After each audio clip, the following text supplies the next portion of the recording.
Okay, today I have the easiest philosophy books to start with, especially if you've never read philosophy. The thing about philosophy is it's in some moments very inspiring, in most moments it's very boring and can be very granular, it can be very off-putting. Most philosophers are that way. So here are a few books that I think you can start with and you can have a great time reading and you can have a great time getting into the genre because it's very different from what you expect. Like when you expect to read philosophy, it's usually you think that it's going to be preachy, it's going to be this, it's going to be that.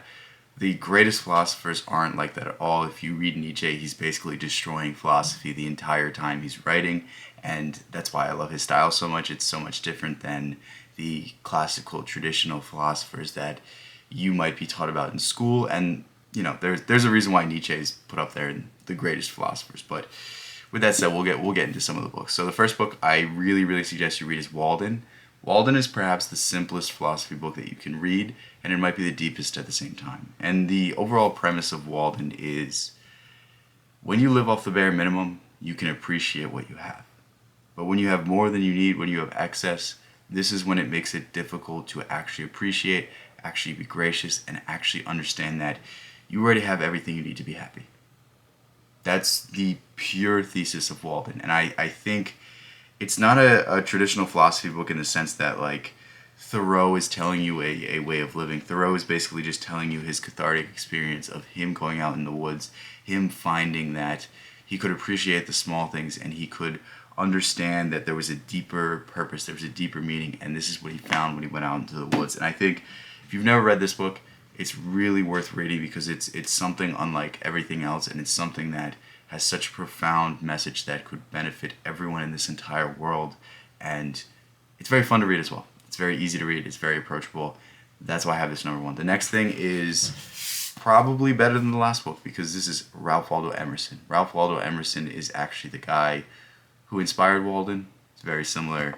The title Walden is basically named after Emerson. And the truth about Emerson is Emerson was Henry David Thoreau's inspiration, but Emerson speaks at a level that is so much deeper than most other works, so much deeper than what a normal mind can put into words. And that's really what I love about him so much. Like some of his main ideas are the ideas of self-reliance, that to be yourself in a world that seeks conformity is the greatest achievement, that Socrates, Plato, Pythagoras were all misunderstood.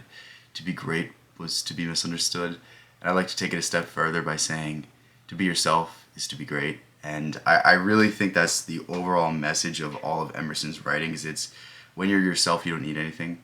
When you're yourself, everything falls into place. When you are who you are and you live as that person, live as if the whole world is blind, that is the best way to go through life. That is the best way to get the most out of your life, to get the greatest experience. And Emerson has other ideas such as compensation, which is in every instance there is both equal parts good and equal parts bad. I find this super inspiring. He has another statement called history where he says history belongs to all men, meaning that if someone else can do it, you can do it as well, and if not better. Because when someone does something, that means that the next person's going to do it a little bit better.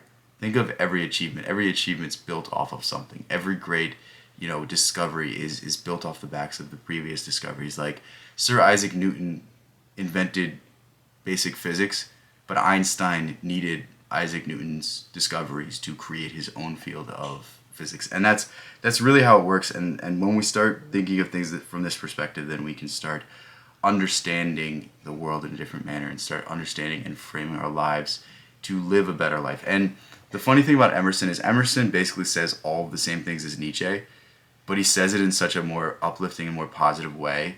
And it is good and bad because I don't think Emerson gets the same accolades that Nietzsche gets, but I think he's more well respected and I think he's more well understood than Nietzsche. But with that said, we get in the next book. The next book is the Bhagavad Gita, or just the Gita. The reason I included this book is because it's like 70 pages.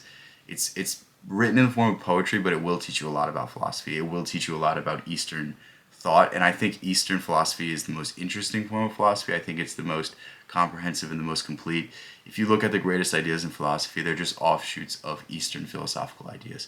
And with that said, I didn't want to suggest the Tao Te Ching because it's a very difficult book to read. You don't really know the intentions behind it. You don't really understand some of the verses. There's a lot of different translations. Everyone and their mother has their own translation. So I thought the Gita got the ideas across better. And I think it hit at some very interesting ideas, such that as the monad and seeing yourself in others, having compassion for people, for recognizing that you are part of them, they are part of you. If you were in their shoes, you would be exactly who they are. So it does no good to diminish anybody. It does no good to judge others. It does nothing for you to in any way harm others, because you're really just harming yourself. Obviously, there's the idea of karma. There's the idea of to sin is not to make a mistake. To sin is to live in that mistake, to not overcome it, to not embrace it, to not understand that now that you've made the mistake, now you don't have to make it again. And learning your lessons and understanding that if you move forward and don't dwell on things, that's the only way to absolve a sin. And a million different ideas in this book, a million great ideas in this book. Those are just the two that stuck up in my head, and that's how we're going to get to the next book, because we're already at 6 minutes, so hopefully I don't lose my voice by the end of this. But yeah, the next book is The Myth of Sisyphus by Albert Camus. This book is fairly short. It's a different form of philosophy. So Camus sometimes gets grouped in with the existentialist, and basically existentialism is just finding value through your own understanding. So like giving things in your life value based off of how you value them, not allowing society to dictate your life. Jean-Paul Sartre says you have the ultimate responsibility, and to some people this is haunting, to others this is inspiring. So it's that idea of like giving your own life meaning. But Camus is falsely painted in this light. He's more of an absurdist. Camus basically believed that there was no meaning, no purpose to life, but this is what gave it meaning. And I know that was a contradiction. I know this is a weird idea, but to me it's so inspiring. And the premise that he's getting at is, because there's no set purpose, because there's nothing that you have to do, then it gives you the ultimate freedom, and it gives you the ultimate ability to choose. Because if there was one purpose to life, then you would be forced down that path. Like if you had to be of service to the society, you'd probably have to become a doctor, a lawyer, an engineer. You know what I mean? You probably have to have one of these big lofty titles, but the truth is, you can live a tremendous life, you can live a happy life with absolutely nothing if that's what makes you happy. And that's really the greatest aspect of absurdism. And Camus puts it perfectly in the analogy of Sisyphus. So if you don't know who Sisyphus was a man that was punished by the gods, and he was punished and basically forced to push a rock up a hill. Every day he would push it up, and every day it would fall back down, only for him to do it again the next day. And Camus basically said that the only meaning in life is the idea that Sisyphus is smiling. That you can smile in spite of all the monotony, that you can find joy in the little moments. And what he's really speaking to is presence. What he's really speaking to is your ability to be there, your ability to be in the moment, your ability to recognize the gifts you have, your ability to spend time with your loved ones and actually spend time with them. Like, when was the last time you had family dinner and you didn't go on your phone?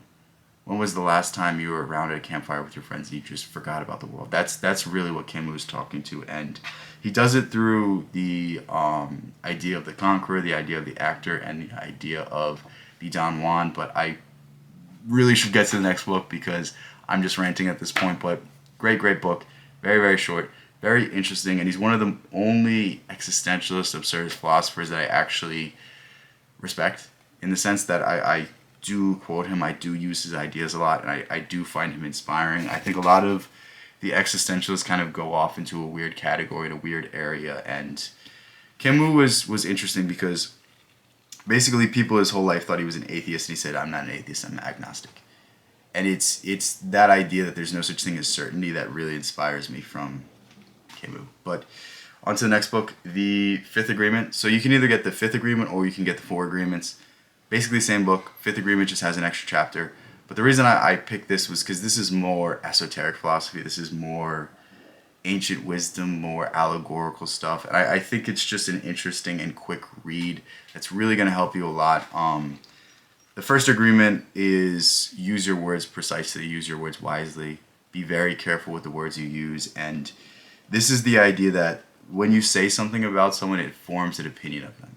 And that opinion will go to shape your relationship. So don't give any credit to gossip. Don't give any credit to bad ideas, because you are actively solidifying in your mind what you will see. And I think that's a really, really, really great and foundational idea. And this was basically proven in the last century by the general semanticists. And we can debate what this means. We can debate if this is a mystical thing, if this is a pure physical thing. But just understand that the way you choose to see the world, the way you choose to describe people, will affect how you idealize them in your mind. And when you use your words precisely and you use your words only for good, that is the only way forward and the only way to a happy life. The second agreement is don't take anything personally. I think it's the second agreement, but this is another thing that I really am inspired by. And what this is basically saying is, like, when someone upsets you, when someone does something wrong, when someone in any way wrongs you, don't take it personally in the sense that, like, they're probably going through stuff. They probably don't know better. They probably don't understand how this hurt you. They don't live as you are. They don't understand who you are. So, like, how could anyone ever see your side of things?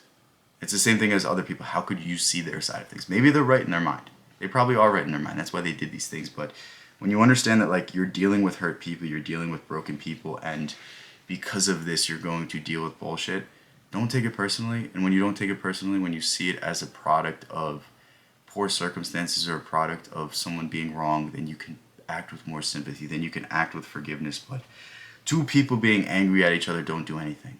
It's only when you reach your hand out and try to pick that person up. It's only when you reach your hand out and try to say, like, hey man, it's okay, I forgive you. That's really when we can move on. That's really when anything can get solved. And that's really the way forward. With that said, we're on to the next one, and this is probably the most approachable work by Nietzsche. The Gay Science is a very interesting book. It's written in the form of aphorisms or very short paragraphs, well, varying length paragraphs that kind of synthesize a overall idea. And I think The Gay Science is the most poetic, the most expressive, the most fun, and the most happy Nietzsche. And actually, there's an argument that Thus Spoke Zarathustra is that way, but the reason I chose this book is because Thus Spoke Zarathustra is written in allegory, whereas this is written in pure language and very, very straightforward. And some of the inspiring ideas in this are that of the eternal recurrence, living your life as if you're destined to repeat it, living your life as if you're forced to be in the exact same scenario time and time again. So you owe a duty not just to yourself, but to your future selves, to the selves that are going to experience this same life, to make the most of it. And this is really the eternal affirmation that will keep you on the path. This is really the eternal affirmation that the more you embrace, the more you understand, like, I have to stop giving into fear. I have to stop conforming. I have to stop giving into what society is telling me to do. This is what can lead you to your ideal. And basically what Nietzsche was guiding you to was what he called the Übermensch, the overman, the oversoul, the idea that there exists in everyone a idealized version, and when they live out that existence, then they become something that is beyond human. They become something that is beyond limitation. And this idea gets falsely equated with some more dangerous philosophy, but really what it is just understanding that if you live your life in the way that you want to live it and you don't conform to anything, then you will be extremely happy and you will influence the people around you to do the same thing. And it's one of the most inspiring ideas. And I think the reason why people don't understand this idea is because they don't understand that Nietzsche said that me and Emerson are brothers of the fire, or brothers of the soul, something along those lines. And what he's basically saying is we agree with the same thing. The conformity is what destroys the individual. When the individual is himself, when the individual is themselves, then that is the best for society. Camus says something very similar to in The Rebel, but we'll get on to the last book, The Gay Science. Very, very good book. Very, very quick read. It's something that you'll find that you finished and you're like, damn, I wish this was like 300 pages longer. But with that said, we're on to Meditations. Meditations is perhaps the most approachable philosophy book, and that's why I included it. I don't particularly like it. I don't particularly think it's something that is foundational in any sort of my belief systems, but I do think it's a good place to start. I do think it's an interesting place to begin reading and an interesting place to start formulating some philosophical ideas. And the basic premise of this book is that it's Marcus Aurelius, the Roman emperor at the time that he was writing this, it was basically his affirmations, his journal. It was never meant to be published as a book, and because of this, it's very raw. It's very matter of fact. It's basically him instilling his own values and making sure that he lives by it. And it's inspiring in certain senses, but I think it's also, I think it's not the greatest expression of Stoic philosophy. Not that Stoic philosophy is the end all be all. I think there's many, many, many better philosophies, but I think Seneca is a better Stoic philosopher. I think he's more interesting. I think he's more insightful. And I mean, overall, you're going to take a lot from this book if you've never read any philosophy, but I would say, like, don't let this be your end. I see online, like, everyone raves about meditations. Everyone talks about how great of a book it is. It's not that great of a book. It is a great book, but in comparison to other works, I just don't think it stands out to me. You know, we're all entitled to our own opinion. This is probably my most controversial opinion when it comes to philosophy, when it comes to great books, but yeah, it's a really good place to get started. It's really foundational in the sense that it will teach you to start thinking like a Stoic. It will teach you to start reframing your mind, which really is just philosophy. Philosophy is just a moral framework that helps you deal with your problems in a better manner and helps you deal with it in a more rational manner. But I think it also falls into the worst aspect of philosophy, which is the rationality, the over-reliance on logic, the over-reliance on the things that we can observe and not understanding that there's more, not having an appreciation for more. And you know, if you can't tell who my favorite philosopher is from that sentence, it's Emerson. But yeah, with that said, hopefully you guys enjoy these books. Hopefully these books are something you guys pick up. Let me know if it was a good list. Let me know if it wasn't. Let me know if I inspired you to pick up any of these books, because that always makes me happy when I hear that. Peace out. Catch you guys in the next one. Love you guys so much.